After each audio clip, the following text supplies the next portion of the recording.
Today's gathering is a celebration of Ska, the music art form that originated in Jamaica in 1962 and continues to evolve and take the world by storm.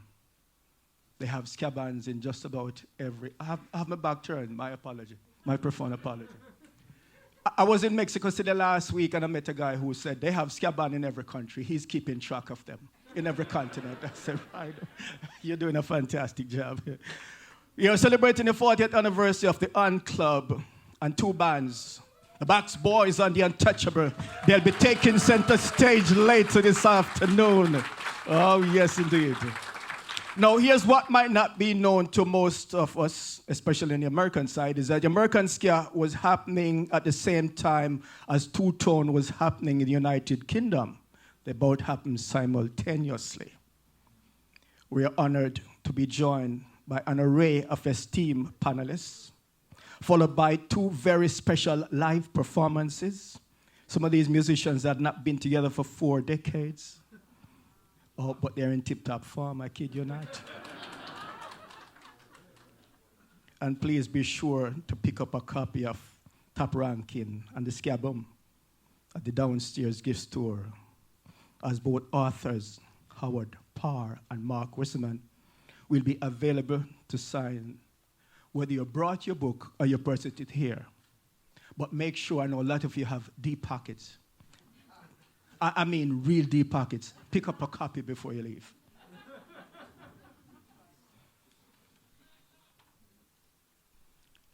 I shall introduce the panel now. Jerry Miller. He needs no introduction to this audience. He needs absolutely no introduction to this audience. Vocalist for Ska Mad Band, the Untouchables. Cheer as he enters the stage. Looking spectacular, looking glorious, looking magnificent. Chuck Askerneese. And I go over this 40 times, you know. Chuck, come in, my youth, come in. Vocalist for the highly influential The Untouchables, Ivan Wong. Bassist for LA first homegrown Ska band, the Boxboys.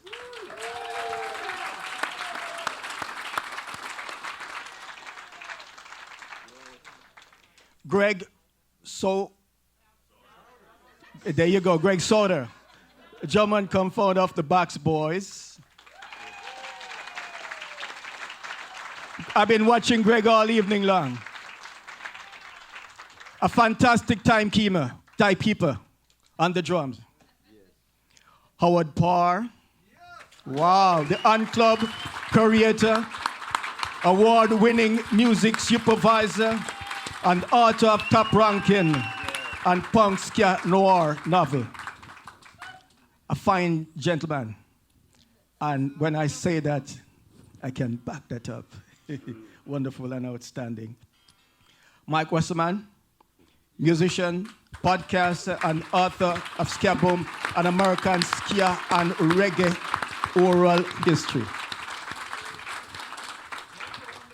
And give yourselves another round of applause. And I declare this event a success already, even before we start. Eh? How about Eric Ola? And if you don't know him, you need to know him. He made this possible by one phone call. Outstanding, brilliant. And if you're looking for a friend or a brother, I'm recommending him. I kid you not. I met him some 3 decades ago, one of the finest human beings I've met since my arrival here in Southern California. And I'm saying that, here's why I'm saying that. A lot of time we wait until people expire and we say wonderful things about them. Me, I don't do that. So I wanted to give my good friend for some 3 decades, Eric Ola, a special round of applause. Without him, chances are we would not be here today. I've taken up enough of your time. I'm not even a preacher.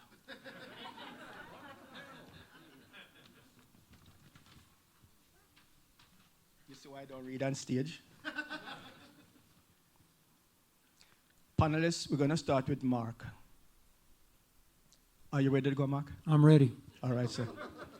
You mind if I sit? Actually, I don't at all. I have a question for the audience before we start. Yeah. Just by a show of hands, who here went to the On Club between 1980 and 85? Nice. Okay, good. You're going to love this. Mark, I'm going to respectfully ask you to describe the ska scene in the late 70s when the On Club opened. Sure. I'm going to give you a little history lesson, and it's appropriate because we're in Hollywood. But there were two movies, I think, that had a lot to do with bringing reggae and then ska to America. The first one was The Harder They Come, which if you have never seen it, you have to see it. And the other one was Quadrophenia. Particularly here in LA, that movie had a lot to do with, I think, bringing out the mod side of the scene here. But before there was ska in America, there was reggae. So in my book, there's a band called The Shakers from Berkeley, California, who were the first reggae band, American reggae band. The label didn't know what to do with them, and unfortunately that didn't go well for them. But at the same time, in England, two-tone explodes, and you're going to hear more about that from Howard. But Howard picks up a copy of the Special's first single, and I think in that moment decides that there's something there, and he decides that he's going to do something special in LA. And so even though I'm from New York, I have to say that I think LA probably deserves a lot of the credit for the birth of American ska. Howard, I think your microphone is at. We're revolving. We're rotating. No, it's on. Trust my wisdom on that. Yes. Hello. Nice. Hello. Mm. What was your initial impression of the Ant Club and the first time you saw it? Well, I remember getting the bus down here, down to Sunset Boulevard and getting off. And, honestly, I walked in there, if you want to have the scene set, it was like I had the key, opened it was night, opened the door, darkness, you could hear rats scurrying. Sort of put your fingers around the side of the wall, trying to figure out where the light is. Light comes on, and you've got this basically sort of oblong room with a bar to the left, stage to the right, and a few tables and chairs, nothing that couldn't be got rid of, basically. Very low stage, and it was. I think I don't think it was really painted. I think it was pretty much all black, if I remember right. And I'm like, this will work, For me, it was all you needed, And I think seeing the stage low like that felt really good right from the get-go, because it meant the whiskey. I love the whiskey, but you know what I mean. You're looking up there, you'd be almost eyeball. I mean, it was probably what you guys were on it. What it was about less than a foot high, right? I mean, so you're more or less for singers, you're more or less eyeball with the crowd, and. I was like, yeah, this will do. This will do. A lot of people were like, it's in Silver Lake. Kids haven't heard of Silver Lake. They've never heard of it, let alone gone there. And I was like, look, just get on the bus, go east. It's not that hard. It's on Sunset Boulevard. How hard can it be? I mean, Silver Lake back then, no one was looking to hang out in Silver Lake. It was bleak and scary. If you went there, if you wanted to get robbed, if you wanted your car stolen, if you wanted to get your ass beat, or if you wanted something a little bit off the menu, you went to Silver Lake. Right? I think Ivan probably described it the best I've ever heard, to the point where I'm stealing his lines these days. Oh, what I used to say? I'd say there's three things you could do when you go to the On Club. You can go to the On Club, you go to the liquor store, the old liquor store on the corner, or you could get shot. In that order.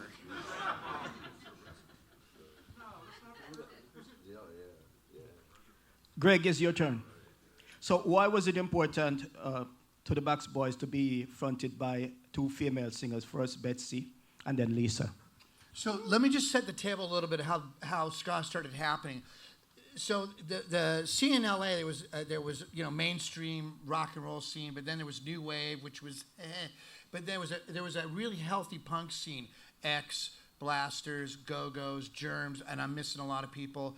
And it was great, but it was crowded. And the Boxboys formed some people that went to UCLA. It was sort of an artist enclave, some other just club kids. I joined, and we were a punk band, but we were going nowhere fast. It was a very crowded scene and a lot of great bands, and we were just okay.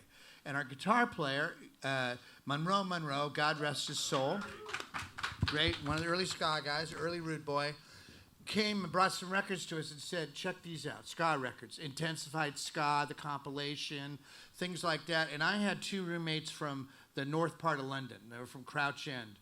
And when they moved over, they brought 7-inch 45s to us. Prince Buster, Scatolites, Roland Alfonso, all that scene. And so for a little kid from LA, it was like, I hadn't heard this before. I knew Bob Marley, but I didn't know the real shit, right?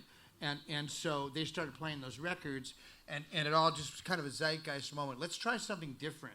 And ska ain't for everybody, and trust me, for the drummers in the house, if you're playing rock and roll, it ain't rock and roll. It takes a minute. And so we started doing it, and it worked. And we had a punk rock female singer that left the band, mostly because she couldn't sing, bless her heart. And then we got Betsy Weiss. And Betsy was a family friend. Yay, Betsy, right on. And Betsy had this gigantic voice and was a rocker. And we said, well, you're going to, and she was singing punk rock. She said, well, you're going to sing ska now. Yeah, everything's on the 1 and the 3, baby, so you can do it. And we flipped the script, and she was great.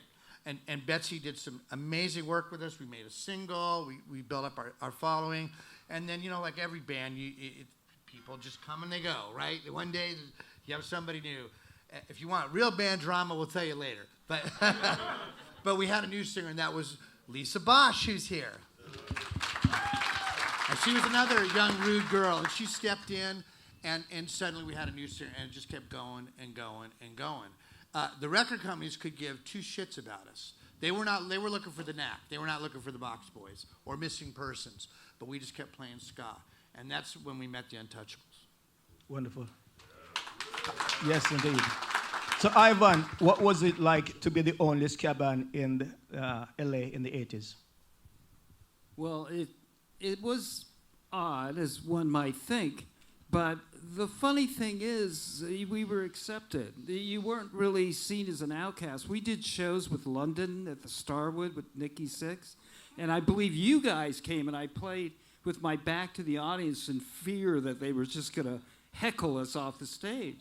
And I hear this roar, and I look down, and there are you guys and other people, and, So the strangest thing about it was probably until the Untouchables came along, we kind of were ships in the night.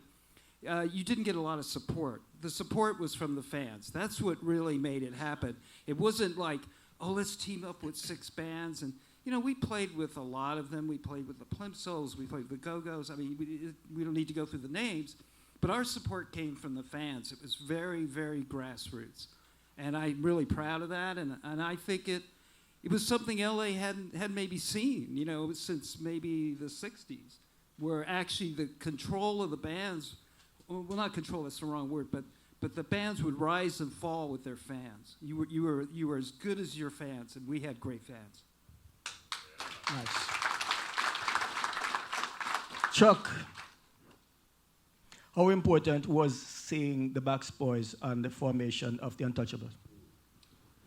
I just first want to say thank you so much, Junor, and everyone else. It's such an honor to be part of this movement and to celebrate this memorial.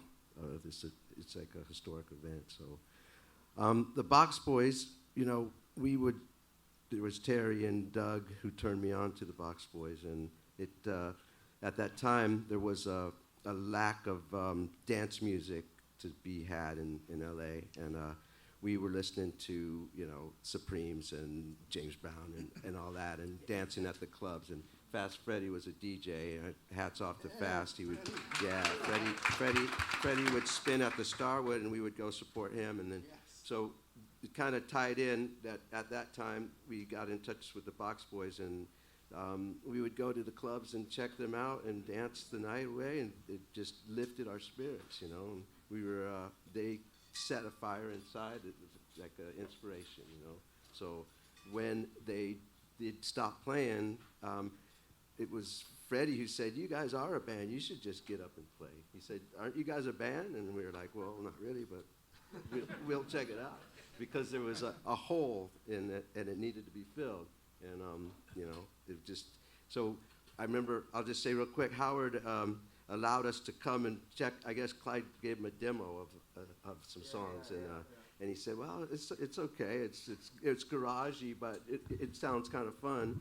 And he invited us to play, and I guess Bob was real nervous because we had played some parties and we had kind of a following of real young people, young kids, like 16 to 14 and like that. And Bob was he used to be an LAPD policeman, so his license he was afraid might get terminated if he let these kids in, but something like that, right? I honestly never had that conversation. I'm like, look, they're going to come in. And it's raw, but it's going to be great in a while. And so it was great right away, actually, more than, you know what I mean? I heard that, I remember hearing that tape, and I'm like, this is really fucking raw. But the spirit's all there, you know what I mean? And actually, it worked right away. I want to be clear about that. You know? I mean, when you guys, we do remember Untouchables because you guys were our friends and fans, and like I would say, there was no difference. It was even the low stage is a great sort of metaphor. There was really, and that's what we learned from punk rock and also from Two Tone. There really was no difference between the fans and the bands. We all stood for the same thing. It was a multicultural, multi-race, multi-everything. It was just all music brought us together. That's what we were, and our friends and our fans.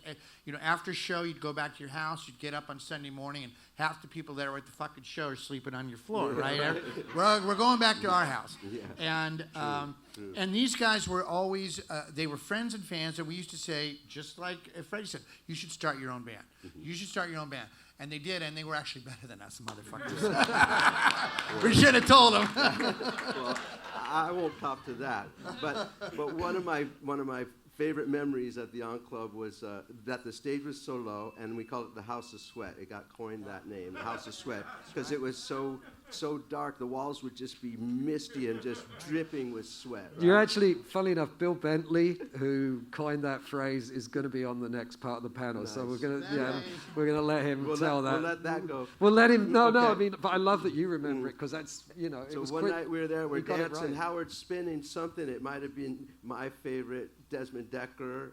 It could have been the Aces, 007, and then he says someone jumped up on the stage and they started to accidentally kick some of the equipment, and Howard says, "Off the stage!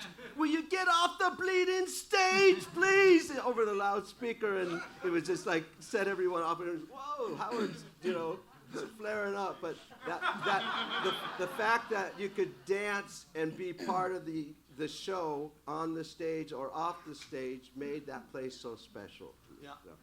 Brilliant.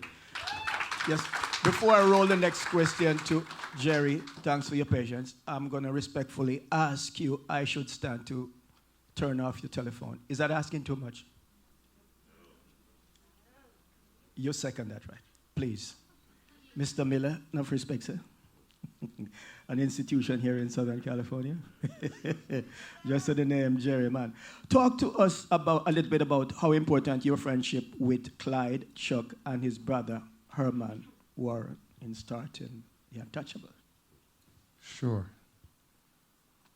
Well, Chuck and I grew up together. Clyde and I grew up together on the same block. I lived on a corner house. Clyde lived halfway up the street from me. And Clyde and I met when I was about 7 years old, 6 years old. And Clyde would ride his bicycle down to the corner. He had this chopper bicycle, and he'd come and post up. He couldn't cross the street. I couldn't cross the street. And he would ask me to come over, and I go, I can't. And I say, can you come over? And he's like, no, I can't. But as soon as we were of age, our family became one, basically. And from that, they introduced me to Chuck here, who's a great friend of mine. And it's so important. Chucky changed my life. And when I first met Chuck, Chuck was a dancer. Yes. He could always dance. I'm sure you danced in the mirror in your room and all that kind of stuff, like all of us did. And that's why your chops were so great. And he had cool clothes. He looked like Michael Jackson with the apple hat and the little scarf and gabardines with no seams. But he was cool. And one day he came and told me, you know, we played Little League together. We rode skateboards. We rode motocross together. We did all these different things together. And one day Chuck came up to me and said, hey, man, there's this club in Hollywood called the On Club. And the first thing he said to me, they're in there and they're dancing. And I was like, what? So all of us can dance. You know, we all grew up dancing in the mirror and like that. But he said, they're dancing. And so I went there with Chuck, and that's when he introduced me to a guy, Doug Kowski. I think he's in here right now. Great guy. Terry Ellsworth, great guy. And they just changed my life. They took me to the On Club, and it totally changed my life. Had the great DJ Howard Paar there spinning soul, James Brown, Motown, ska, and it just changed my whole life. I mean, it's weird how it just like, I was kind of a rock, well, I was into soul music, but I used to listen to my sister's music. I didn't buy music, my sisters had music. And it was all soul music and pop music of the time. But when I did start collecting music, I was just a rocker, basically, a new wave guy. And going to the On Club made me just trade in all my old records and sell them. And stuff. I wish I would have kept some of them, but immediately it just flipped it. I don't want that, I don't want that, I don't want that. And it was just a time that's the way the whole On Club thing just rained down on me. It was like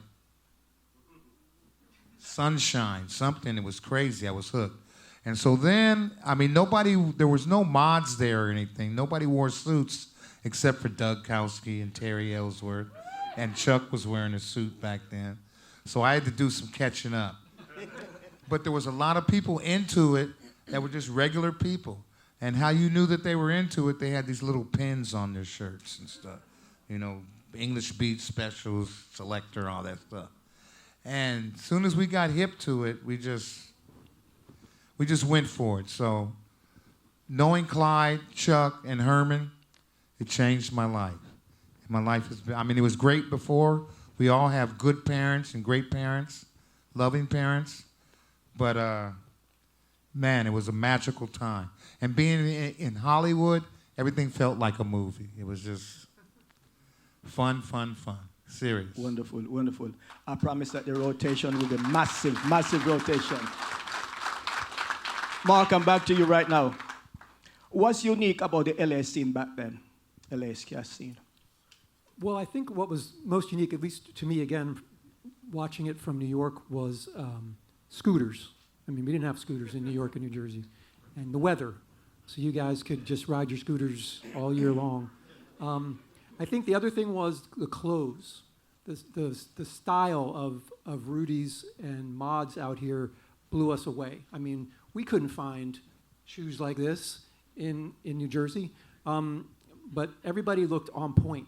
And you looked amazing on your scooters. I think that was probably the Quadrophenia aspect of it. I mean, I interviewed a couple people who said that Quadrophenia played here in LA frequently, and the same people would go over and over again, and I think they pulled that experience away from Brighton and brought it to LA. That was always one of the things that was interesting to me. The other thing which has been mentioned that I think was important was the multiracial aspect of the On Club, which sort of spread, picking up from what Two Tone was about, but I think LA sort of did it right. I know Kevin Long wrote an essay when he mentioned, the literally, white, black, Asian, Mexican, all mixing together, almost to the point, Howard, where you actually had a Spanish version of One Step Beyond that you played, right? Because there were so many Mexican kids in the club. Yeah, it was a great version. It is a great version, still is actually. But yeah, we used to play that pretty much every night.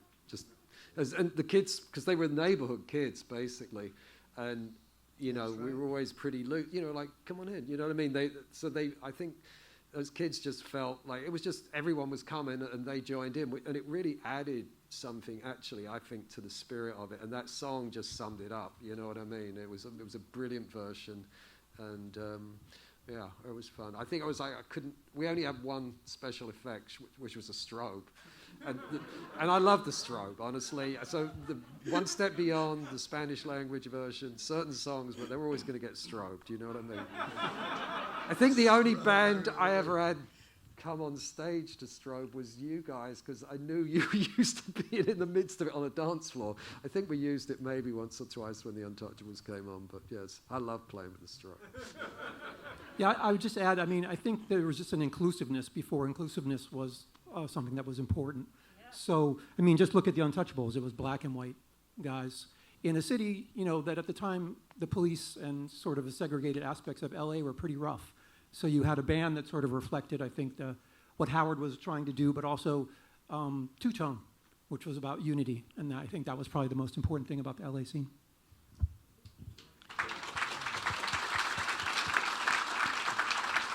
Howard, why did you decide on the Club and in fact that it would focus on ska and early reggae at the time?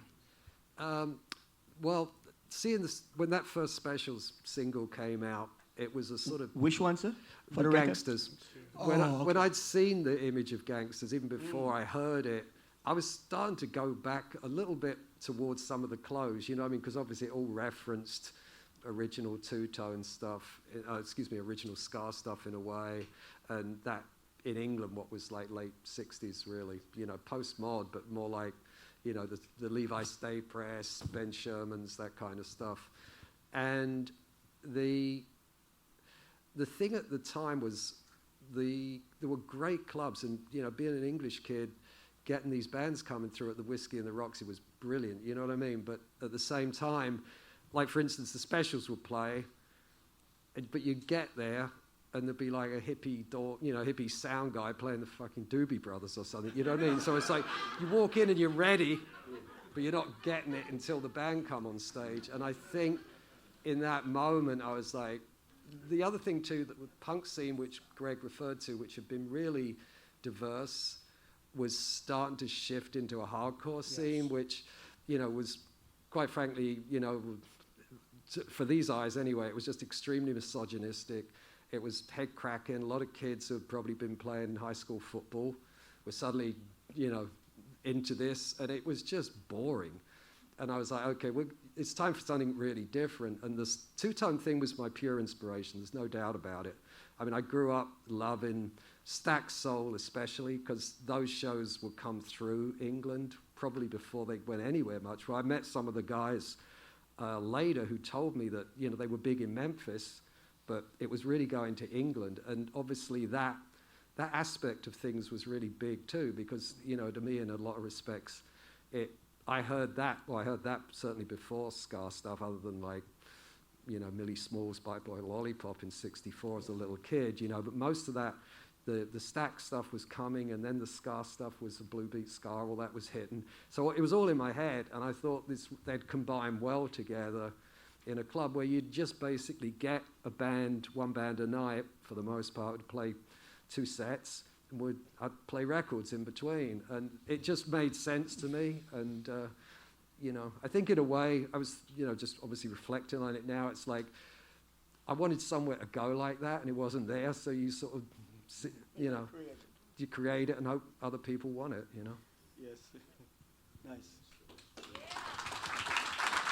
Yeah, you created. That's important. Created.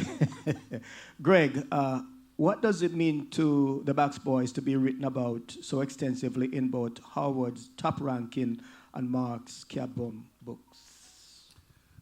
First of all, it was a surprise. That's the number one thing anybody's writing about us. Because, you know, when we played, I mean, it's 40 years ago, and there was a couple different versions of the Boxboys, but the classic version, ska version, you know, when it was over, people kind of went their separate ways, and, you know, some people kept playing music and others didn't. But, you know, fast forward a lot of years, and ska kept changing and evolving. You know, we left a little mark, and Untouchables left a bigger mark, and it just kept going. And, you know, pretty soon you have bands like No Doubt that are having giant pop hits. And so when Marc and Howard and I always stayed friendly, we knew each other, and I knew he was an author. He was starting to write, and he called me and said, hey, I'm working on this book. And you know, it's sort of a late 70s, early 80s noir kind of LA thing, crime thing, but the Boxboys are going to be characters, just like the Club is characters. I'm like, oh, Jesus, right? like, this has got to be fiction, man.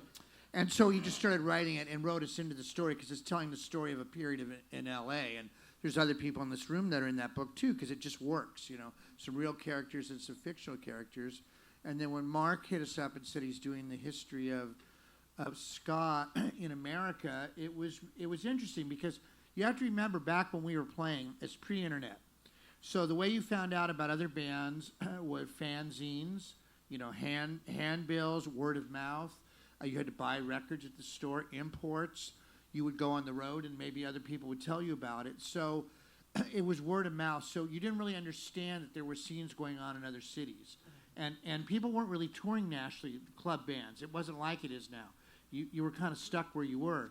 And so fast forward literally 40 years to Marc doing this book, and you're like, oh, shit, there was other scenes going on at the same time. And he kind of weaved it together. So it was great to look back and talk about it, and also an honor. Like, you never think when you're doing it that anybody really remembers. And then, you know, they say, oh, you're the first ska band, or you're the second, or you're third. It's like, wow, we didn't think we were starting shit. We were just trying to play shows.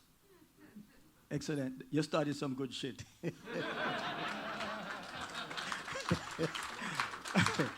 Ivan, can you share any memorable stories from what took place at the Ant Club? You must love that question. Not incriminate myself. That's right. The statute of limitations has passed.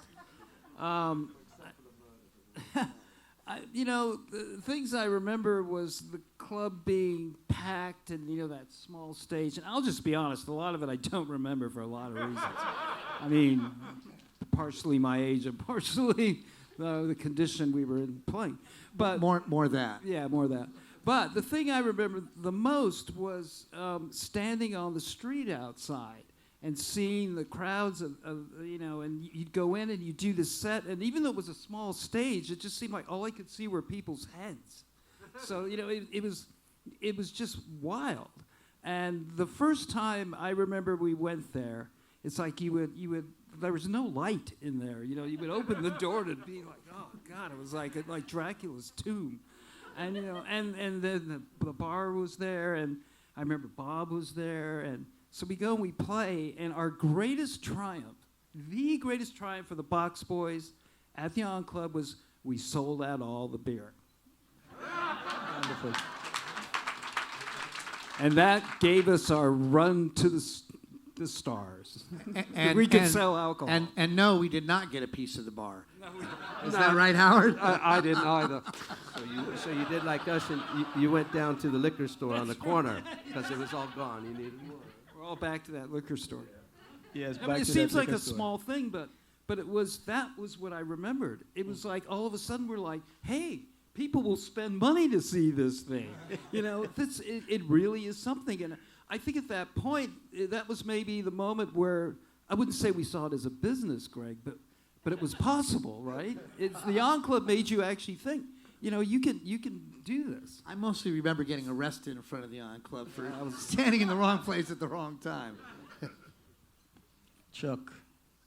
So how did hiring Dave Lomaine, did I pronounce it? Yeah, there you go, as your manager changed the band's fortune? Well, Dave was a dear friend, and he was doing a thing called Alliance for Survival at the time, and he was putting on these anti-nuclear shows and awareness festivals and scenes around LA. And him coming in to be our manager, he had some different ideas of ways to promote and things that he could do to help us to get out there, to get seen. And like Greg was mentioning, you know, there was no internet, and there was no ways to promote in mass media back then at all. So fanzine, he said, well, we started this Twist Records and Twist magazine, this fanzine.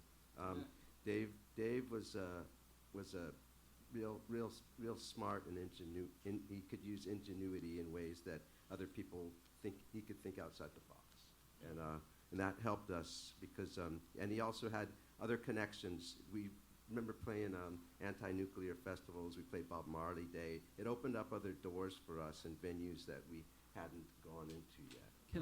Yeah, can I mention one quick thing? I'm sorry, but like Chuck was saying, it made me think of something. There is someone who's not here. A couple people we all know together from our bands that are not here. And they were a big part of what made that all happen, because those two people we're talking about, especially with us, was a founding member. And one of the things I remember the most about Monroe, Howard, was him DJing. And being with you and playing music, and he was just so committed to music. He really changed a lot of people's views on music, and he was a big part of the band and a big part of the On Club. And I didn't mean to interrupt, but I know you guys have been through the same thing. True, and respect to Clyde Grimes, because he had such charisma. And he was so motivated. Clyde was someone who he could inspire you. If you just met him on the street, he was such a sweet heart, such a loving soul. You would just get in a conversation with anyone on the street. Clyde would just come up to you, and you would just want to come and be near him. And he said, we'll be playing at the On Club, and then the place would be packed. Wow.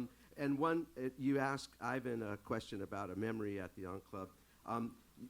Howard was talking about different genres going on at the time, and there was, these pseudo-punk skinheads would come every now and then and try to invade our space.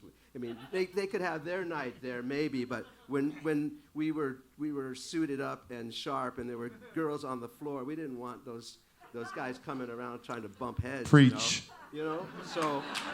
So there, every now and then a little skirmish would break out, and we would get rid of them pretty quickly, and then we'd turn it back into a peaceful dance.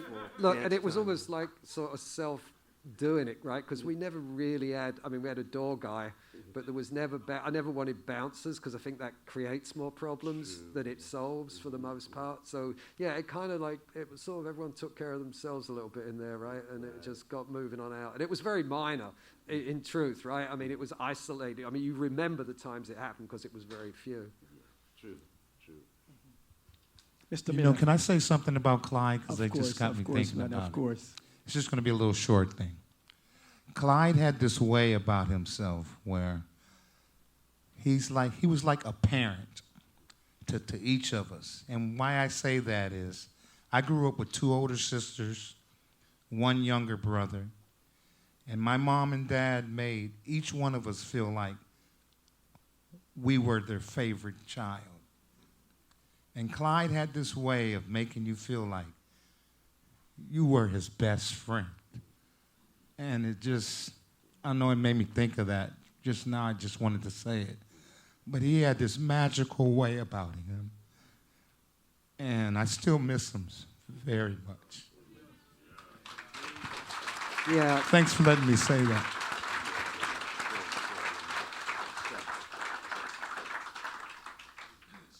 Keep your microphone close to your mouth. Wow.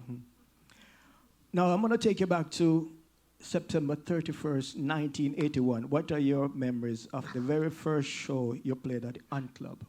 1981. Mr. Miller. I remember that. I think it was a Thursday night, man. That night was always etched in my head. Of course. And Howard Paar was so gracious to let us play there. And all these little friends. Well, what it really struck me was I thought we were the only ones doing it in L.A. And I guess through word of mouth, people from different cities around L.A. County and Orange County, all these people converged on the On Club. And I was like, God, where'd all these people come from? I thought we were the only ones doing it. And lo and behold, we weren't the only ones doing it. So we had an instant following almost from day one. And it was like, wow, is it that easy to do it? And it wasn't. It was just that whole scene and the whole, everybody related to the whole quadrophenia thing. And we'd be doing things, partying, riding those darn scooters all over the place.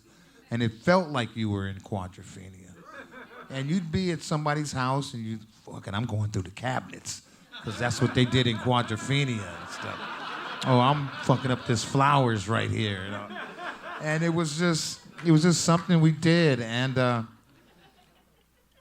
God, it's almost overwhelming just thinking about it. From where I come from back then, just a regular person, regular guy, and we were truly best.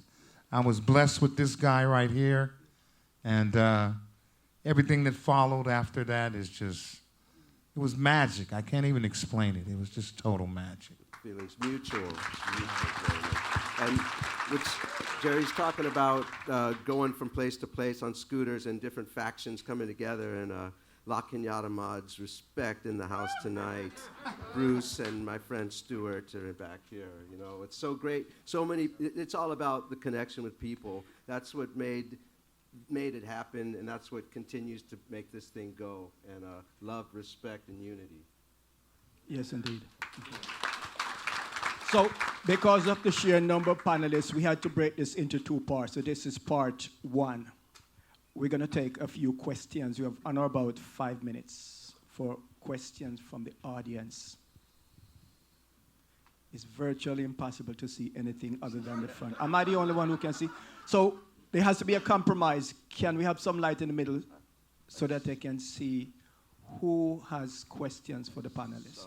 Yeah, that's so much better. Thanks for your kindness in giving us light. I suppose you're the first one. We don't have the logs. No, we don't. I have a big voice. Yeah, really, yes. And ladies and gentlemen, David Lumian has the first question of the night. My dear friend. I love the On Club. Howard, you were the best DJ. You ran the best club in the universe. I love you. Thank you so much. And you put all this, you made all this happen. Thank you. And love the Boxboys. Used to dance to them. And I lived just a few blocks from the club. I used to walk there all the time and just loved it. Disagree with your characterization of the neighborhood. I lived there. I think it was safe. I think it was diverse. I think it was welcoming at that. Maybe it was just me. maybe it was bad when we were there. Yeah, I didn't say that. These guys did. I just found it. I just thought it was a great punchline. You know what I mean? No, it's funny, but I don't think it's true. What did you guys think? Chuck and Jerry, did you find it? There was seedy elements to the neighborhood. Just we'll leave it at that. And maybe there were outsiders coming in. Sunset. You got into the neighborhood. It was great. It was a wonderful neighborhood. Pre-gentrification. It was different. I grew up in Atwater. Before it was Atwater Village, so yeah. So I know. Yeah. Every time I was in jail, it seemed like it was a bad neighborhood, to tell you the truth. I don't know, man. Maybe you look nicer. Love the Boxboys, and of course love the Untouchables. You guys are beautiful. And we love you, David. Thanks, Dave. Thank you. I think we have time to entertain one or two more questions. Mm-hmm. Yeah, can you lift your voice? Yes, I'm acknowledging it too. Cover was $5. Beers, don't remember, but cheap. I'm just going to add one story Whatever to you could the sneak cover in. charge. Actually, Ivan told me this funny story. He was hanging out with Greg outside, and I think Miles Copeland came up to the door. The Go-Go's were playing, and the Bangles. Sorry, the Bangles were playing, and Howard said to Miles, $5. He goes, "You don't understand. I'm going in here tonight to sign this band, and they're going to make $1 million." And you said, "Well, I guess it's going to be $999,995." That's true. And Greg was there. And I think the last parting thing that Greg he was said to us standing was, there, "Oh, actually. what was his name? Drummer's brother who owned IRS. That was who it was. What is it? Yeah, Miles Coates. Yeah, it was Miles. Yeah. Miles Coates. And he looks at Greg and he goes, "Oh, you're the Boxboys," or something. That was the last parting shot. Yeah, we are catastrophically out of time. We can take two more questions. Hmm? Yeah, lift your voice. Go ahead, Cav. How'd you guys get into Repo Man? Well, okay. We had played some parties. We had friends who were going to, or who had graduated from Santa Monica Samo High, right? And Charlie Sheen and Emilio Estevez were alumni from there. And our friend said they want you to play at a party. And we eventually met Ramon, Ramon became, I guess it was our second manager. Second manager. Yeah, he was able to say, oh, there's some rap parties and things like that. He had some connections. We said, okay, he's probably a good guy who can get us to play some gigs. So Ramon became our manager, and in that instance, he, at that time, Michael Nesmith was producing this movie called Repo Man, and he said, you know, that we could have a cameo in that. So it's just kind of how it happened. I don't know any more of the details, but Alex Cox was the director, and he was an interesting character. And it just happened. So that was how that happened. So. One last question. Chuck, just to add to that, Jerry, we played at their house. You guys played at Martin Sheen's house. Mm-hmm. Yeah, a couple times we played, and Martin would be grilling steaks and burgers over on the side, and they had great Irish beer because Martin Sheen is like, well, he's Irish, so put it that way, and so he didn't mind he was really generous, and we would play our set, and we were done with our songs, and in our set we had Give Ireland Back to the Irish, which Terry thought would be a great cover for us, the Paul McCartney song. We did a ska version of it at the time. We would get done with our set, and Martin would be out there on the grill, and he'd say, "Play that Irish number again. Play that Irish number." So we played it like 3 times in a row, you know, and we just vamp on the Irish number, and Martin was happy, and everyone was happy dancing. I just one quick thing is I don't know about anybody else, and I know we got another panel. I want to hear some music. I want to fucking play some music. But yeah. I know we got some stuff to do. I just want to say quickly, without the Untouchables, ska wouldn't have kept going in LA. We just teased it. Thank you guys. Thanks, Howard, because it wouldn't happen if we didn't have a place to play. We had nowhere to play. So thank you. Yeah. And I just want to say to our 2 singers that are here, Betsy and Lisa, you know, Boxboys were about having fun and playing. We couldn't have done it if we didn't have two very charismatic singers. And they're not up here right now, but you'll see them later. But seriously, we couldn't do this today, and we couldn't do it before without some. I just want to make sure we shout out our singers. I want to also just, on that note, Greg, the whole thing, you were the only band at the beginning, right? So I'm like, that was what gave me confidence there'd be more. You know? So this concludes the first panel. Yeah, but thank you. Give all the panelists a round of applause.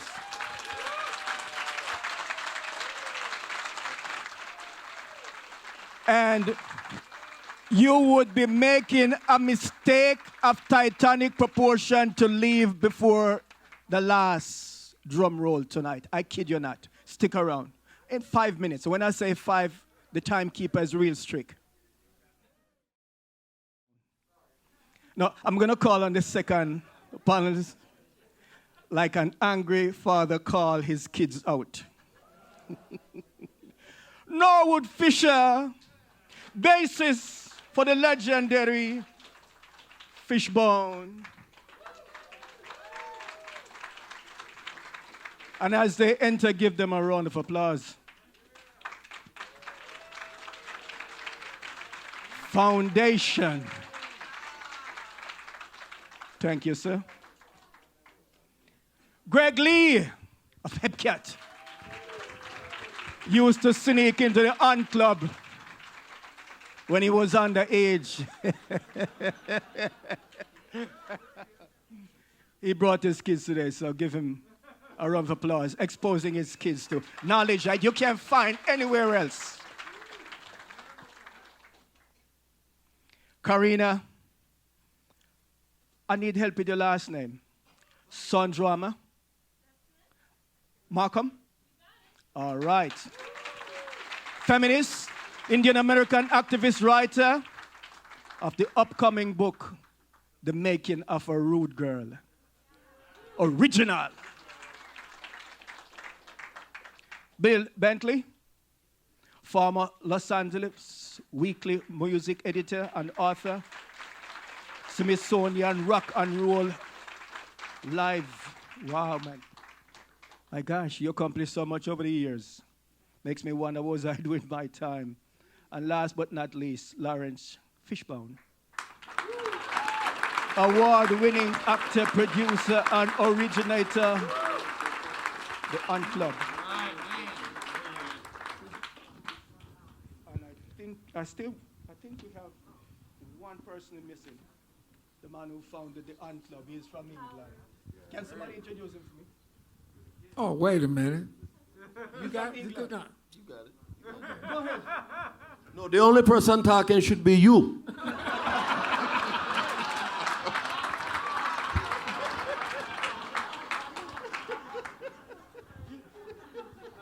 You know what? It's a whole lot that wouldn't have happened in L.A.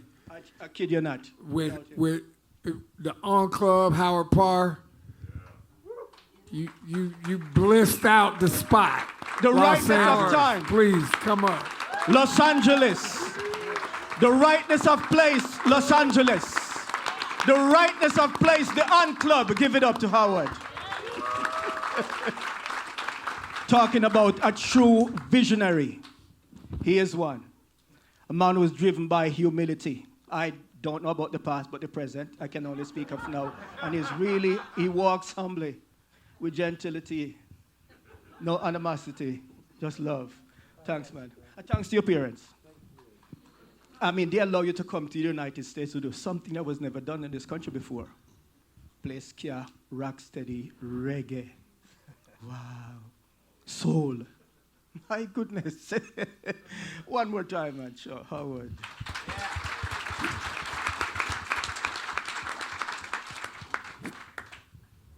And thanks to you for your patience, your love, and your kind words. So, Howard, we want to start back with you, right?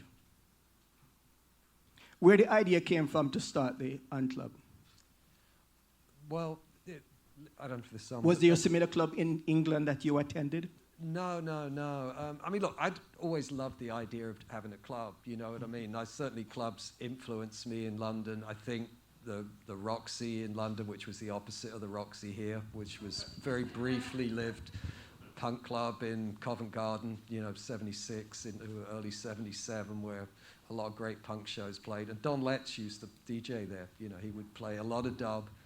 And, I think that the dub, punk, ska, reggae thing, was all really interwoven there. So, my influences came from growing up with that music, the first time around as a little kid. And the minute, I know we already talked about this, so I don't want to rehash it too much, but the minute I saw that Gangster single, ran down, bought it, heard it, I knew, right in that moment that it was what needed to be done, So your parents and your relatives and your friends in England knew what you were doing, making history here in the United States? Or London, Los Angeles, the entertainment capital of the world? Teenage kid, to be honest with you, and I came over for a few months and never left, and I don't think they ever really registered what I was up to here. They couldn't figure out how I made money, then or through the record company years. It was like, well, you don't play piano, and I was like, you know what I mean? So it was fine, but it was. I don't want to pretend otherwise. Once again, we really and truly want to thank you for your work here in Los Angeles. Listen, I can't say it enough. Look, I'm really not trying to deflect this, but I love what you do. I already told you were the one good thing that happened to me in 2020 when I put on that radio show January 1st, and that was like the year went downhill right after that, right? But you play amazing sets that just made me feel like I was in Jamaica, Yes, sir, thanks. I will say one thing about Jamaica. It was funny because I had not been to Jamaica when the club opened, and I subsequently got to work with, Bunny Wailer and, people like that, Jimmy Cliff and what have you. When I finally went to Jamaica, went into this little club, I was like, apart from the fact it had a wall of sound, unlike what we had, which was minimal, it looked like the Club. And I realized at that point, it was like, there was a fortuitous thing about the building of the Club in a way that I hadn't realized that it actually felt kind of like being in Jamaica when I look back at it now. I mean? I didn't know it at the time, but the little joints there felt kind of similar. So maybe that was part of its charm, Nice. Yes, sir. Norwood, greetings. Oh, yeah. Sir. You're okay? I'm happy. Any particular reason? Because I'm here. That's what I'm talking about. Man. That's the spirit. Because I came from way over there and made it here. It was that difficult. Well, not that it was so difficult, but you know, we right now are looking in the rearview mirror on an amazing moment, and it's American history because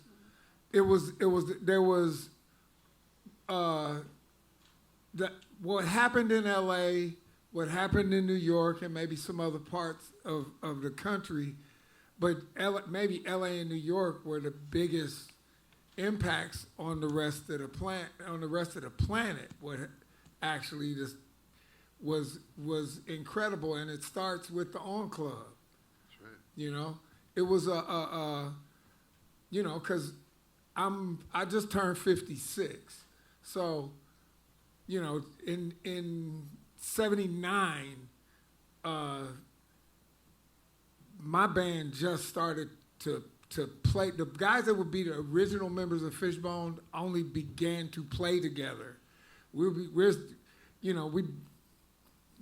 We except for my brother who's here, you know, so as the Untouchables were coming together and actually going into clubs, we were a band that we were too young. I was 14 when I met my dudes, and I didn't know about sneaking into clubs and what have you, and which I figured it out later, but you know, like, so we practiced from 1979 to 1983, but in between, what was really important was we were looking towards where we wanted to go and picking up the LA Weekly and understanding what was happening in clubs.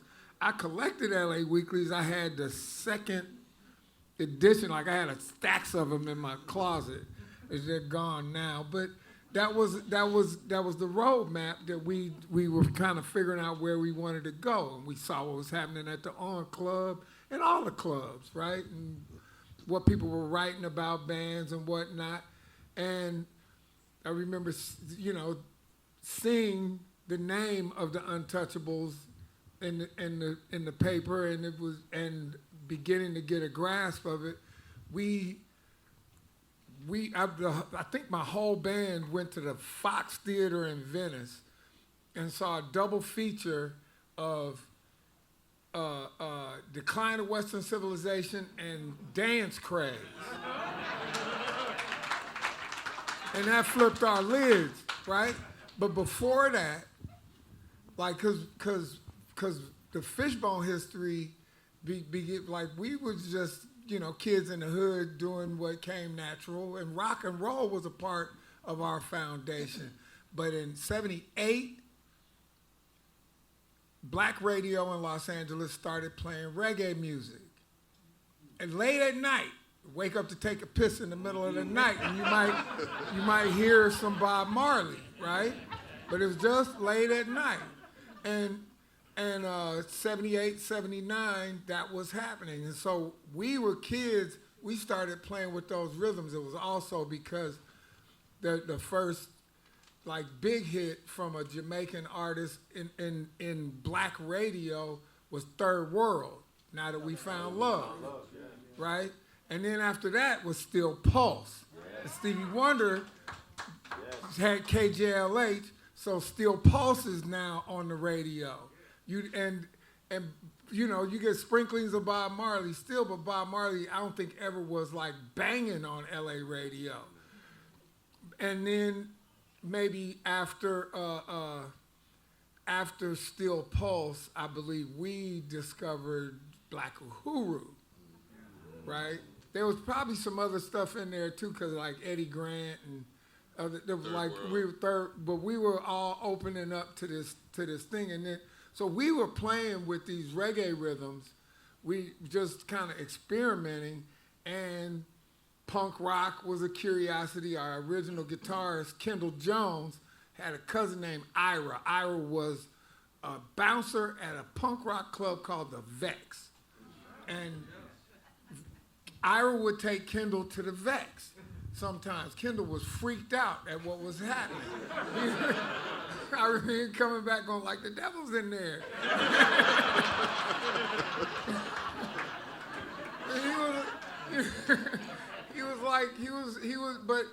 But eventually that's what we all embraced, and it was the decline of Western civilization. And so wait, first, we started speeding up the reggae songs to the punk rock tempos. I thought we invented something. What are we gonna call it? Dirty Walt said, we didn't invent nothing, fool. This is ska.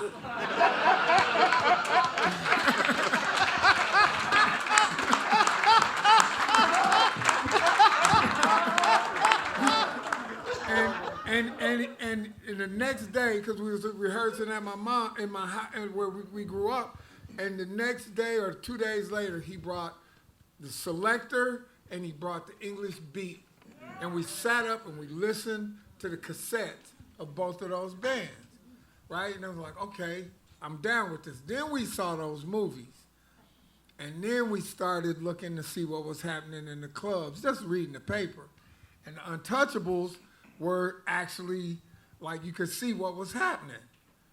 And because two-tone was inclusive, so we felt like it could be for us, and the Untouchables definitely represented, they had people that looked like us.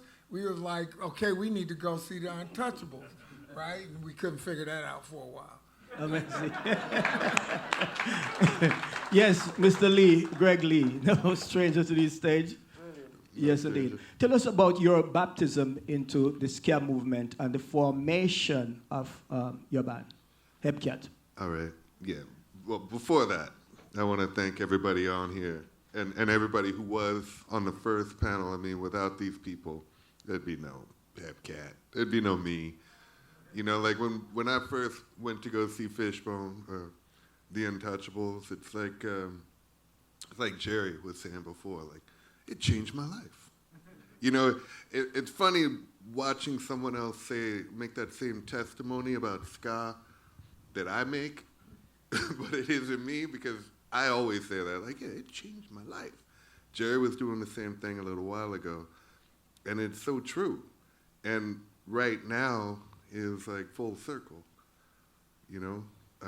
My first shows were Fishbone, and some of you know, I'm sure a lot of you know, but a lot of you don't know that back in those days, you went to a show and that led to another show and led to another show and led to another show, to the point where you were afraid to miss a show because you would fall out of the loop, you know, and you would have to like work your way back in to being able to go to shows every night. So I would do that. Fishbone led to Untouchables, led to different shows, weird shows at Madame Wong's with the Chili Peppers and Fishbone and Mama Stud, and it got a little weird, you know, and then you'd swing back into like the ska world, and it'd be the Untouchables and, you know, some ska band Liquidator from San Francisco. It's like a world that just kept going, and it finally culminated into Hepcat being formed to try to be one of these bands. And yeah, I owe these people up here and some of you in the crowd like kind of everything. I appreciate you.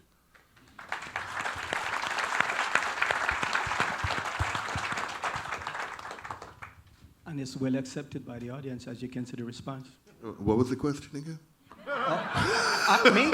I didn't ask any question. You asked me something, but your baptism into ska and the formation of Hepcat. Yeah, well, I guess I answered it. In my own roundabout way. But perhaps, yeah, but more specifically than the formation of Hepcat. So we know you got baptized. Well, see, it's complicated when it comes to Hepcat as far as this goes, because everybody in the band kind of comes from a different musical background to start. But the only way to talk about the formation of Hepcat is to talk about the formation of the band before Hepcat. That band was me, Lino Trujillo, and Destin Berry, and a few other people that did not continue on with the whole music thing. And we were directly influenced by the Untouchables.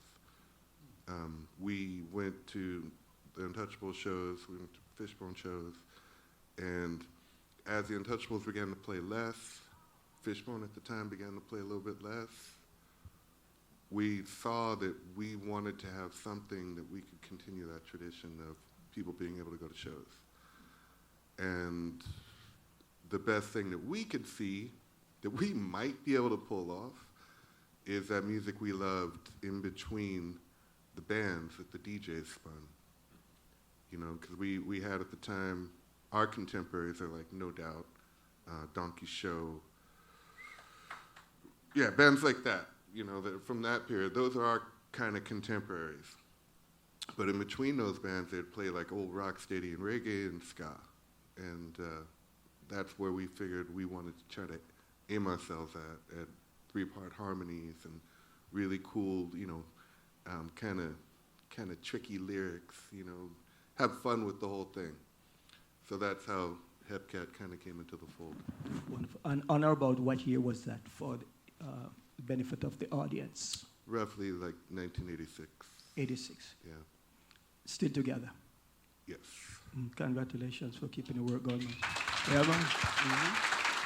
I do have to say this about you, and I've already told you this because we'd never met before, but, you know, A, I'm thrilled you snuck in the On Club once, but B, which made you sort of perfect. But when I first got the Hepcat record that came by Tim Armstrong, and which one? The first one, whatever the first Hepcat record was with Tim's label. And first of all, I saw the cover and I'm like, oh man. And I put it on, and honestly, I'm not, as I've said, this was obviously sometime later, but I heard it, I'm like, oh my God, where were they? We would have killed, I would have killed to have you at the club.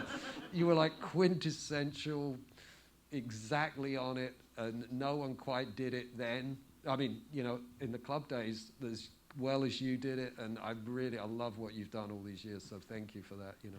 But see, that's what's cool. That's like, right on, that's what's cool about it is like, you know, from trying to sneak into the On Club as like a 14-year-old kid to, you know, getting a glimpse of what's going on and like everybody on scooters, you know, like, you know, guys dressed to the nine, girls dressed to the nine, scooters looking all awesome.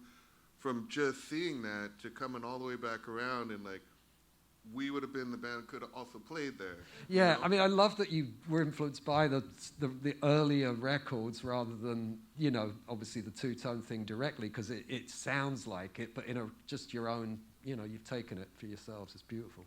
Right on, thank you. Karena, you have to pick up your microphone. Hello. Nice, nice. How are you? Now, how important was the On Club to the scene that you really and truly immersed yourself? Yeah, well, it was seminal, like everybody else is saying. I think I came to the second Untouchables gig. I think I missed their very first one. Hardly anybody was there. I was scared of Silver Lake.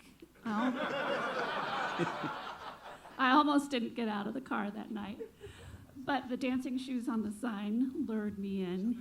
And the LA Weekly write-up, too. I had seen some mod boys on their scooters outside the Café de Grand a week earlier, and they had so much energy and looked like they had so much fun.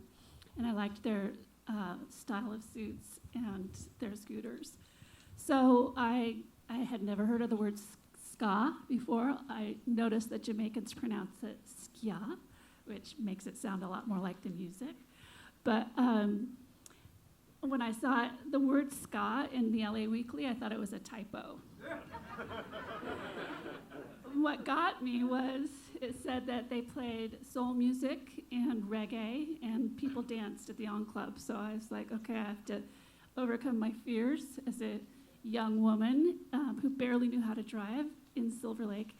And I went in, and it was a very low-key place. It was the least pretentious club in LA. And I was 17 when I first arrived in LA as a teenager, and I had to get a fake ID, of course. So I turned 1963 into 1953 by scratching out part of the 6. And putting a little white ink dot. And got into all the clubs in LA, except for Club Lingerie, where Europa, who used to work at Club Lingerie, was telling me Melvis, this impeccably dressed, beautiful, beautiful butch woman, was the only one astute enough to figure out that I had a fake ID. So that's just a side story. But so the On Club was an all-ages club, and I had been around to the other clubs, and it was very relaxed. And there were people from all different styles and skin tones, I noticed. And as a half Indian American woman, with very little identity and no connections to any Indian community, I was definitely looking, not consciously, but looking for a community to connect to. So dance, I had a little bit of musical theater in my background and a love for dance. So I went in and tried to order a gin and tonic, and there was no having that. So I looked at those Clydesdale fetlocks that were so sweet. The huge Budweiser poster plastered above the bar in the On Club made me feel right at home for some reason. And I ordered a Budweiser and went to the dance floor, and Chuck was trying to get people up to dance because there were really not very many people there that particular night. And somebody in a trench coat got up, and John Rudy Wright got up. He was the most impeccably dressed and one of the most amazing dancers I've ever seen. And they were doing this thing, and then Chuck was doing some skanking. I didn't know what it was at the time. And Kevin Long was the other singer, and he was a lot stiffer, but he was doing his thing. And there were 5 brown-skinned people and 2 white people, and I just immediately felt right at home. But it was their showmanship that drew me in, and my life from that point on, as long as I lived in LA, revolved around the Untouchables. I started dating Kevin, moved in with him, and then every week it was all about Untouchables rehearsals, Untouchables gigs, riding their wave of success, meeting Dave Lumian. And I fell completely in love with ska, which is, and soul and reggae. But I think ska even most particularly, which is what I'm writing a book about. And when is your book going to be published? That's a good question. I'm still looking for the right publisher, and it's a little bit of an unknown timeline, but hopefully by next spring. Is your title? The Making of a Rude Girl. There you go.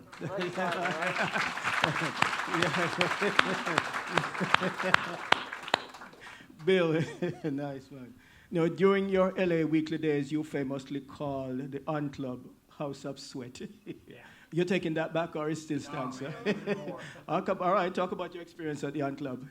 So I got out to LA. I moved out here in 1980. A buddy of mine helped start the LA Weekly, and I was living in Austin at the time, where I grew up in Texas. And he called me up and he said, "Do you want to move to LA?" And I go, "Well, I've never been to LA." He goes, "Well, come on out and see if you like it."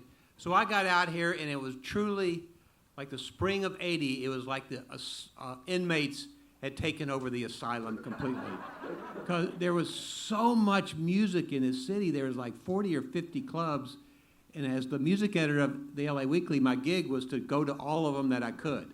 So I had this 65 Chrysler, and I barreled around all over Southern California, and loved the whiskey, loved the Roxy, but I noticed at those clubs, you'd go there and they'd have like 4 bands a night, and there'd be so much set changing, and I felt like I called it the ultimate audition, because everybody was just trying to get a record deal in a way. And then one night I went down to, I don't know what I was doing down in Silver Lake, but I got to say, I grew up in Houston in the 5th Ward going to clubs, and Silver Lake seemed like Beverly Hills to me. I mean, they were like palm trees and stuff. It was like great, and people walking around at night without, guns in their pockets. But anyway, I got in the On Club, which I did notice the guy taking the money at the front door did have a 45 in his waistband, so I kind of felt safe when I went in. And there was a band on stage I'll never forget. They were called the Sheiks of Shake. Now, the singer looked like, you know, maybe you'd been Raymond Chandler, if Raymond Chandler had been in a rock band. He had the darkest circles under his eyes I've ever seen. They had a drummer, a black man, just a monster drummer who probably loved Charlie Watts as much as I did from the way he played. And then they had this crazy guy on guitar named Sanborn that he would stick a pencil down the strings of guitar and then twang it. And he called that, I think I'll play a little pencil now. And they had these songs called like Cheese Street and Earthquake Avenue.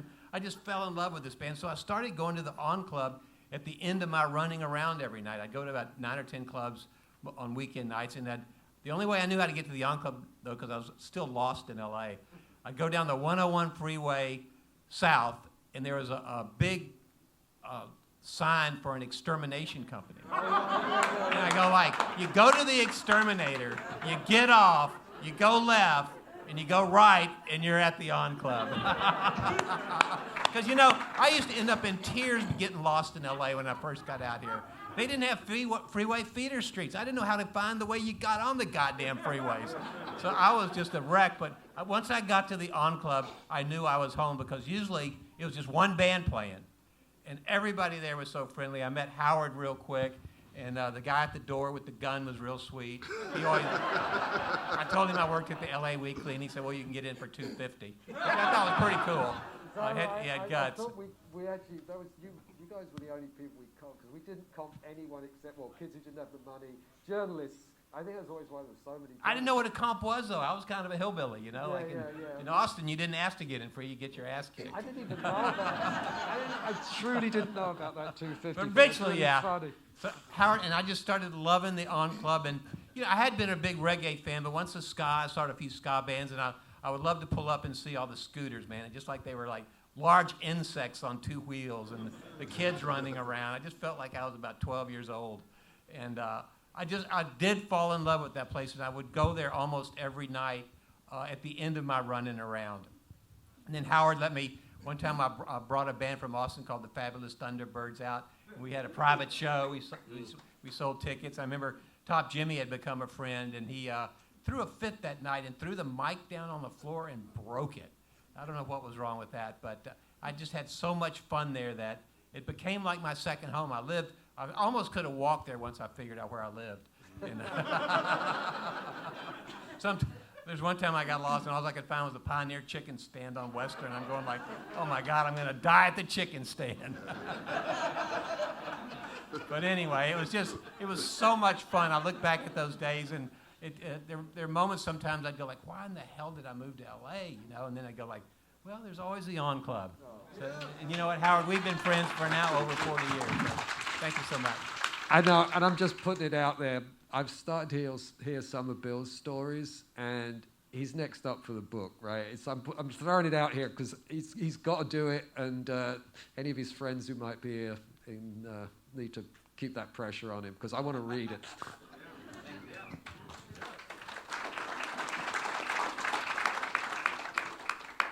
Laurence, it's your turn to speak. I'll shoot a question. All right, then. Yes, indeed. Good to have you in the house, sir. Good to be now, here. how did you first hear about the On Club, and what was your impression once you started attending? Well, let me just start by saying thank you for having me. It's nice to be here with all these good people, and there's a lot I don't remember. I grew up in New York, and I had made a movie called Apocalypse Now in 76 and 77. Thank you. My mother dragged me out here to the West Coast because she thought my career was going to take off in 1979 when Apocalypse Now was released. That did not happen. And I grew up in a section of New York where ska music and reggae music and all things emanating out of the Caribbean were just part of my daily life. I grew up with Jamaicans and Puerto Ricans and Cubans and Dominicans and Trinidadians, as well as black people from the South, as well as Jewish people and Irish people and Italian people. So I grew up in a very sort of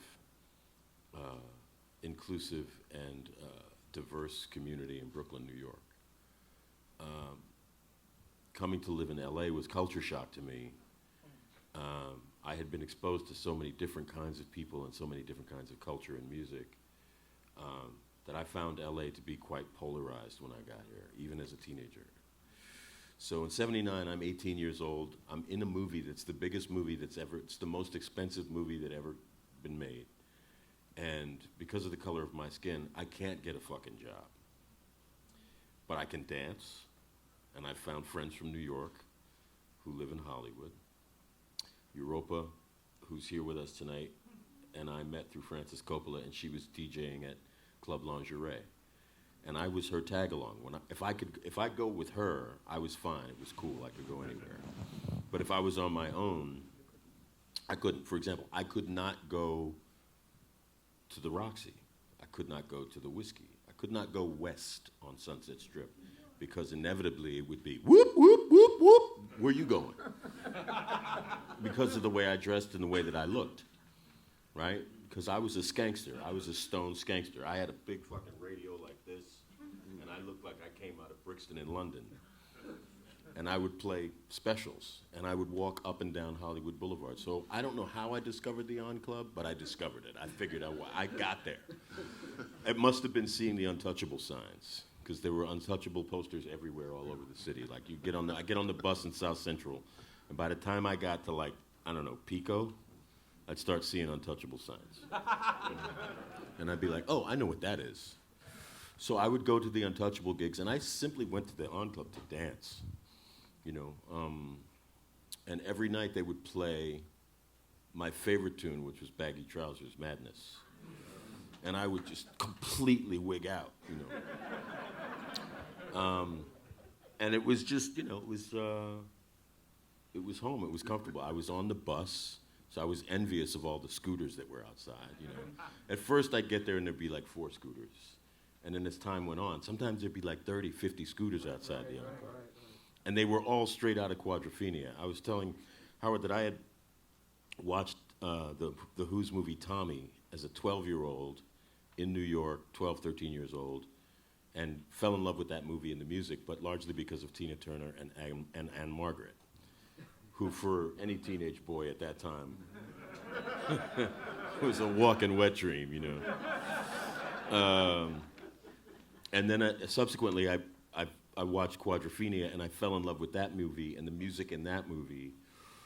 And so a lot of the kids that were on scooters that were coming in, that were at the On Club, were really modeling themselves after the kids that were in that movie, at least the mod kids anyway. So, you know, I was, you know, wearing my father's old clothes and oversized shirts and ties and shoes, and hanging out with people like Tequila Mockingbird and a guy named Richard Skinner. Yeah, those are the people that sort of introduced me to the whole music and club scene. So Cathay DeGrand and Madame Wong's East. No Santa Monica. Places like Raji's Lingerie, and then also the Cash Club, where I was actually a doorman. I was a doorman at Cash, and I was also I was a doorman at Florentine Gardens. There was a night that Florentine Gardens used to do bands, like they used to do like 15 bands a night, and I was one of the doormen there.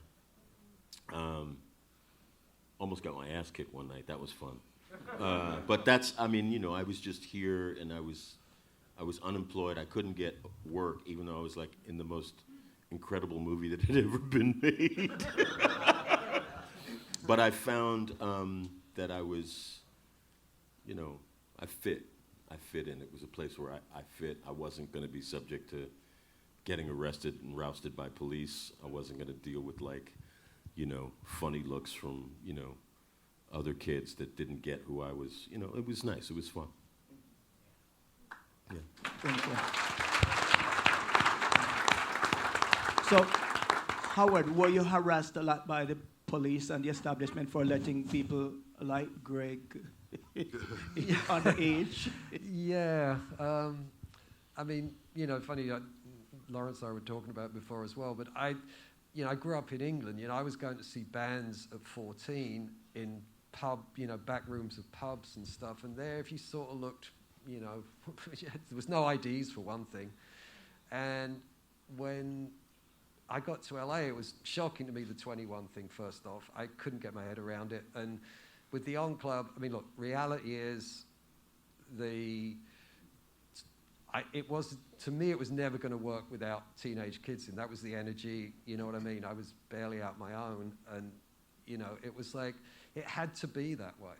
And so I remember the first time, you know, some sort of undercover cop showed up, and it's like I'm walking in there, and this guy's sitting at the bar, and he's like, you know, puts his card down from Rampart, you know, and of course, look, we didn't know what Rampart was to the full degree, but I got an early hint, you know, well, more than a hint, and he's, you know, laying out the law to me, and I'm like, look, no one's causing any trouble here. People would be driving around in cars drinking. You know, if they're here drinking, it's much safer, right? You know, and I really, honestly, I'm not saying it. I wasn't trying to be clever. I was just like, that was what I felt, you know. And it sort of kind of just gradually got worse and worse with the fire department, of course. I mean, look, we were putting as many people in there some nights as could fit in the 400 whiskey, and the legal was 150. So, you know, there was spiraling. I was bringing up the Quadrophenia thing. We screened that one Thursday night when we were doing those nights, because I think it was coming out on video or something at that point, whatever, we did it. And it was like people running up the walls, and people recycle outside, you know, and that was on the street stuff. So the fire department hated the street, because people would just be so hot they'd go outside, especially if you're wearing a parka and it's 90 degrees. So it just got, they didn't like it. They didn't like the scooters outside in the loading zone. They didn't like anything about it. So yeah, they came, and you know, we just, look, every kid in LA had a fake ID. You didn't really have to, you know what I mean? I didn't know all this stuff because I didn't grow up here, but all the IDs, so I don't think anyone looked very closely. And I think you were talking in some of the chapter I read in your book, you were like, no one even looked at your ID. I was like, oh. So it just had to be that way. And look, in the end, you know, it obviously caused a great deal of problems with them, and it was ongoing and, you know, continual. But again, there was no choice, you know. It wouldn't have existed without breaking the law, essentially. Yes, indeed, sir. I second that. Yeah, Mr. Norwood, what was it like seeing the Untouchables perform for you for the first time? Well,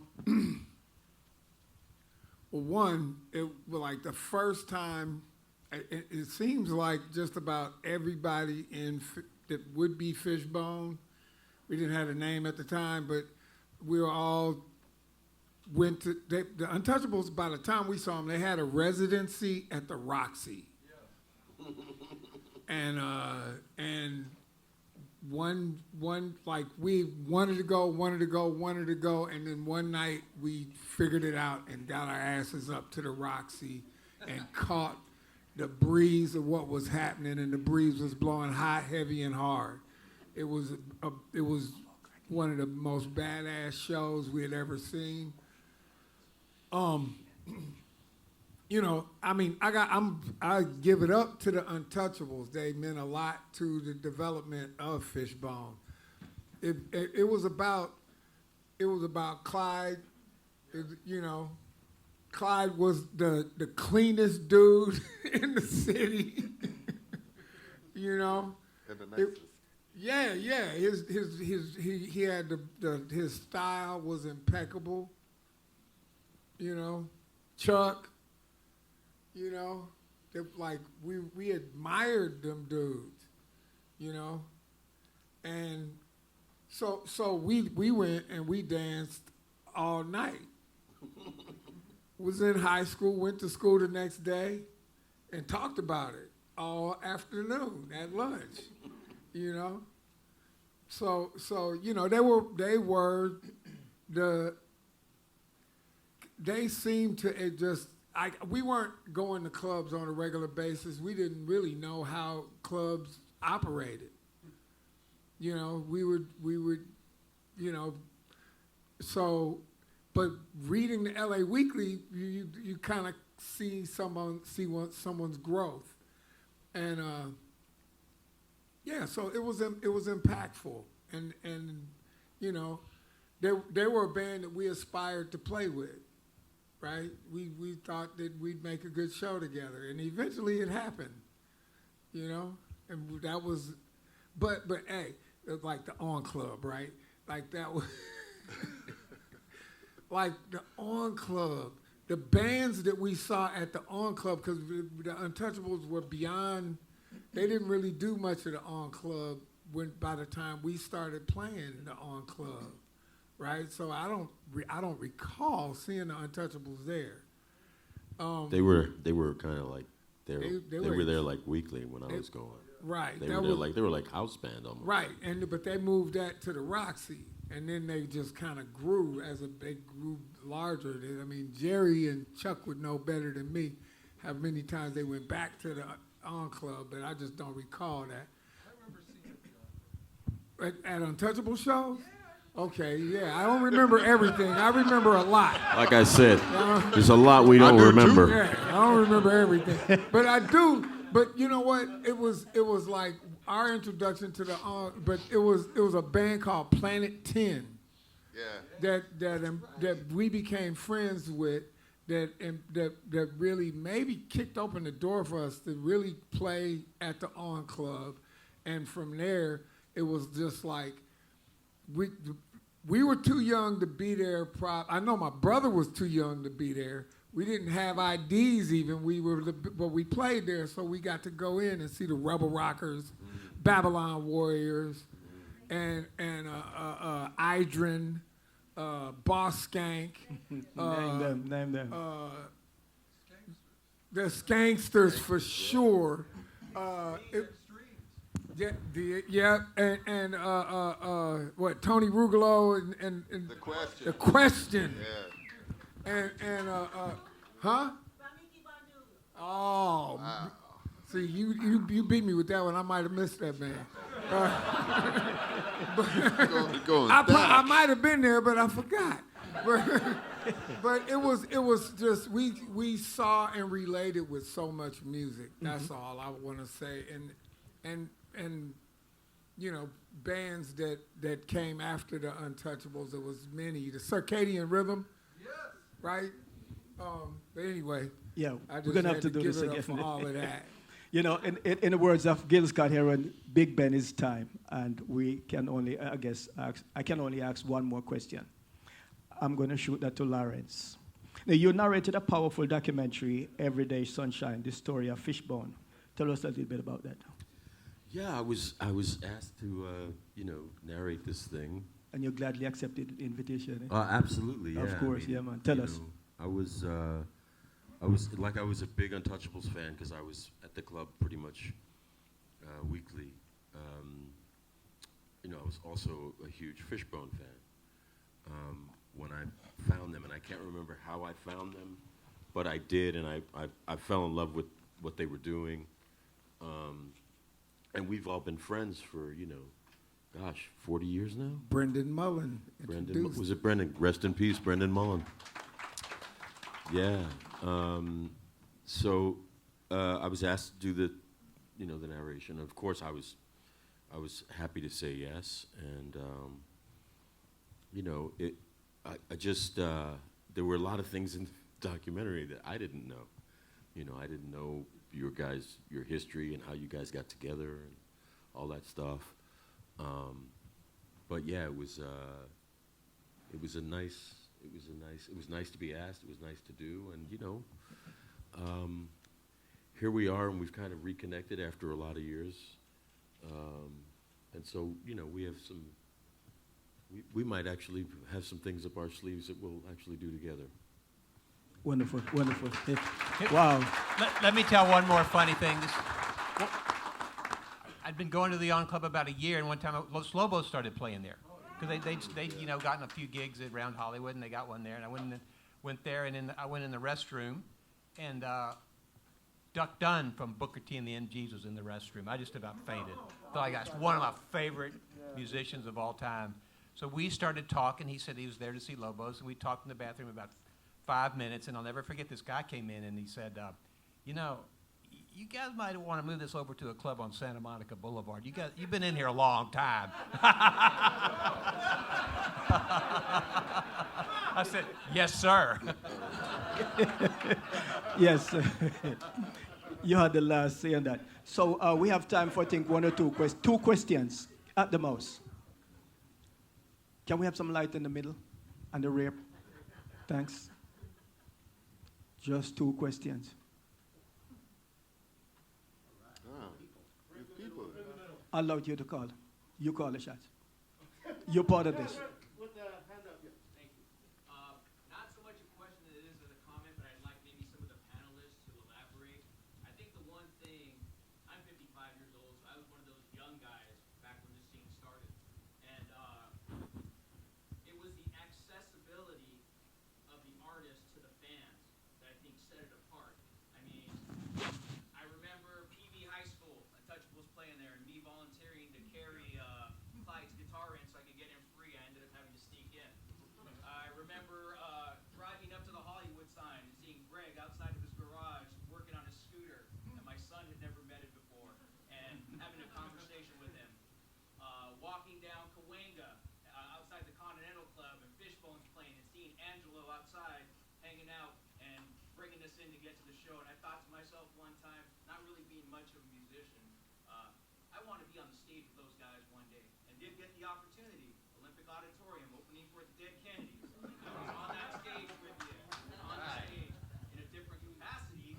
All the knuckleheads that were on the front of the stage, but there nonetheless. So just the accessibility of the fans. You guys on the panel could elaborate a little bit on that. Well, that's actually one thing that but I wanted to put that in my book because 40 years later, I am astounded. And I look back and I think about Clyde and Chuck and Herman and Jerry and Terry and Kevin, but they had a way of outreaching to people. They had friends everywhere from all parts of LA Metro, and they made friends so easily. Me being one of them, I felt like I was taken into a family right away. And there's something about the charisma of the people in the band and the way that they made connections with people. It was very egalitarian. It was very inclusive. It was very diverse. It was, pre-social social media is just like they had a magical way of making connections with people. And that built this incredible community that was committed to dance music, style, and racial unity. So I just still have to give it up to those Untouchables. And I want to say about on that same vein, Clyde Grimes, Monroe, Dave Fuentes.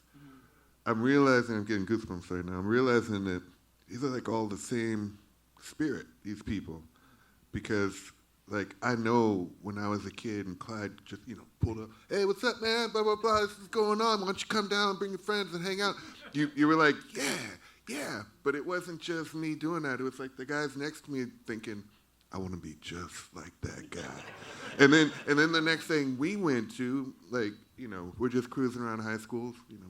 We would ditch Friday and go to the next high school over and pull up on our scooters to hang out. And I noticed that my boys were acting like Clyde. And I swear, I kid you not, they were acting like Clyde, but I went with it.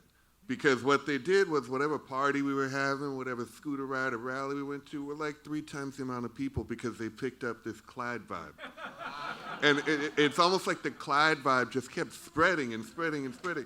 And on that note, same thing with the Dave Fuentes vibe, where it's always just like, yeah, so what are you doing? we got a show. You should come. You should come check out that show. You're really gonna like it. There's a ska show, yeah. And then that person would be there, 5 people with that. It was just magic how they were able to do it. These guys have this like special power. Anyhow, that's all I wanted to say. And when you say the approachability, that's what it makes me think of. It's just a simple. Continue cheering for our panelists. Continue. Engaging, brilliant, magnificent, informative. Continue.